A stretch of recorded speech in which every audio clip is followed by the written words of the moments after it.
Wow, what's good, family? It's me, Coach 67 Sports TV. Shout out to the awesome and amazing LDBC, Lions Den Broadcasting Community. Shout out to the Louisiana All American Sports Network.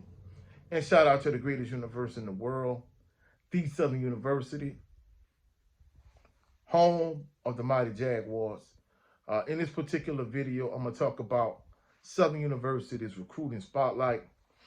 However, before I get to the video itself, a few individuals have expressed they want me to do a video specifically highlighting Southern University late great athletic trainer Carl Doc Williams. If you want me to do a video just highlighting just Carl Doc Williams himself, please put in the comment section. You know, like I say again, condolences to his family, his friends, his loved ones, everyone in Jaguar Nation that he impacted positively.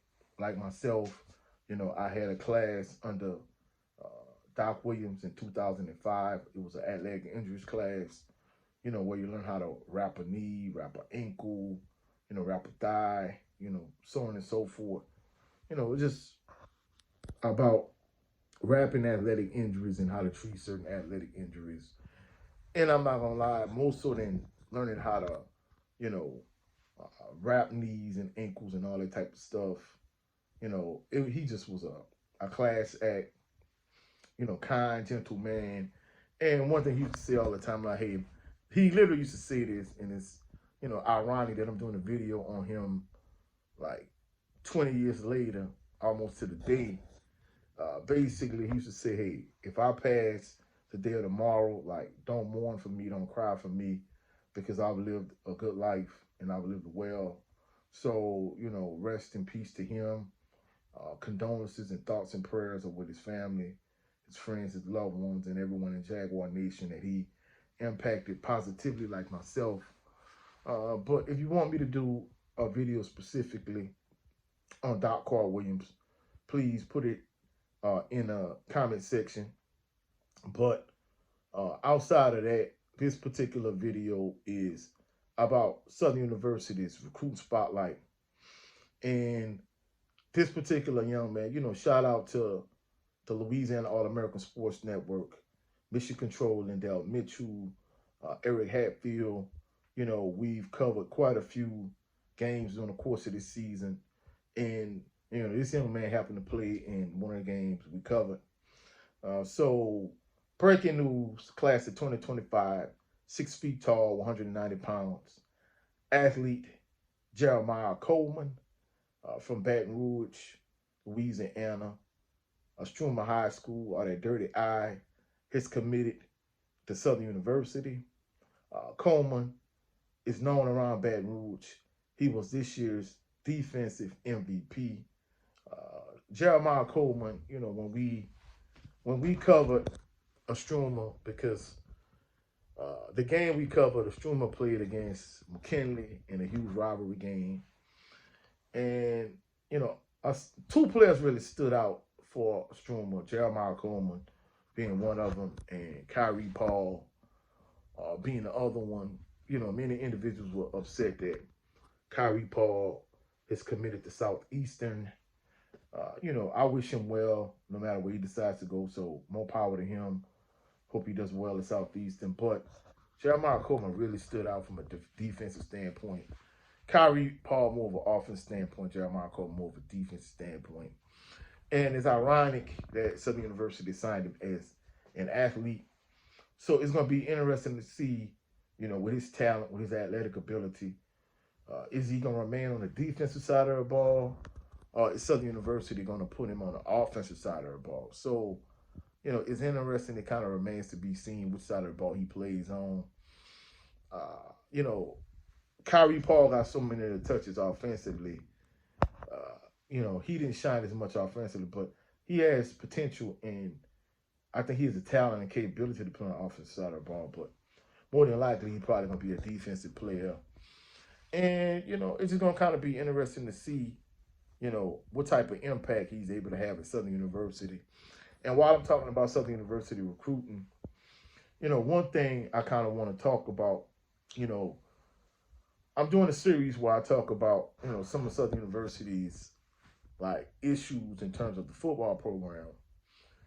But, one thing from a recruit standpoint I really want to point out is even though, I mean, it's with today's climate, it's a stark contrast from the days of Pete Richardson when basically he was able to recruit the I-10 corridor from Baton Rouge to New Orleans and get some of the River Parish players from St. James, from East St. John, West St. John, Harnville, Destrehan, recruit those river parishes, get maybe a couple players from Grambling, maybe a player from Monroe or Ruston, a couple players from North Louisiana, and a couple players from other areas, maybe like A Meat or wherever. And then that'll be it. And maybe you get a handful of out-of-state players, like maybe get a player from Houston, player from Dallas, player from Miami, North Carolina, wherever. And that'll be it. And maybe get a couple, transfers from LSU or from some Power 5 school, and that'll be it. In today's day and age, you have players coming out of high school ranks, you got JC players, and you have players coming in a transfer portal, from Power 5 to PWIs. And I think Coach Graves and his staff, I think they do an excellent job recruiting players from the high school ranks, and I think they do an excellent job recruiting players, JC players. But I think they need to do a better job bringing in, like Coach P. Richardson did years past, even though the climate is different, with the NIL money and everything else. I think they need to do a better job bringing in, players via the transfer portal in terms of players from, Power 5 schools and PWIs. Even if you look at somebody like, just say, for example, Deshaun Jackson, I know we're comparing apples to oranges, and he played in the NFL, and, he's new to the HBCU coaching landscape, but I mean, he's able to get a few 3 and 4 star players like right off the bat.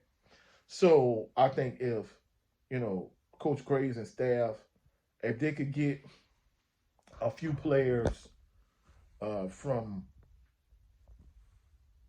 from Power 5s or PWIs to go with the players that they're getting from high school and from the JUCO ranks, I think they'll be straight. Because, I mean, with the new rule where, JC players coming in, even if they play 1 or 2 years in junior college, they're going to have 4 years of eligibility to institution. I think that's going to really help them. But in terms of the high school players, even if you get all dogs out of high school and you get extremely talented players from high school, like, you don't have time to sit around and wait, 2, 3, even 4 years for these players to develop. Like, you need players that can hop in from the JC ranks, but most so a third of your players need to come from these PWIs and Power 5 schools and be major impact players like immediately, right away. So you definitely want to get players that fit in your system, but you won't have these players coming in third. A third of those players need to be like players from high school. A third of them need to be JC players, but you won't get a third that's also coming from, PWIs and Power 5s. I think those first two components, Coach Graves and staff, I mean, they're doing a good job recruiting those players, but I think they need to get, at least a few home run hitters, 3, 4 star players from, these Power 5s, PWIs. But that's it for this video. If you found any value in this video, please like the video, share the video, comment in the comment section, subscribe to the channel. Also, click the notification bell so you can be alerted anytime I post any new videos. Also, go check out my brother on his channel, Jared 11 Green, Southern Baller Show, every Sunday at 3:30 p.m. Central Standard Time. Also, go check out my brother Brent Fox on his channel. With his show, It's Just Me starring Brent Fox. And also go check out the channel, my brother 7A Sports TV. He has 2 channels. His primary channel is 7A Sports TV. His backup channel is the No 304 Show. Every Sunday at 8 p.m. Central Standard Time, he does a show, the No 304 Show, with the brother, Blue Ray Fitness. Go check him out. Hopefully y'all enjoyed this video. I want to give a special shout out to all my new subscribers. Everybody that's been checking out the content, been engaging in the comment section. I just want you to know you are greatly valued and greatly appreciated. Y'all have a blessed, phenomenal day. I'll catch y'all on the rebound. Peace and blessings to everyone, and go Jags.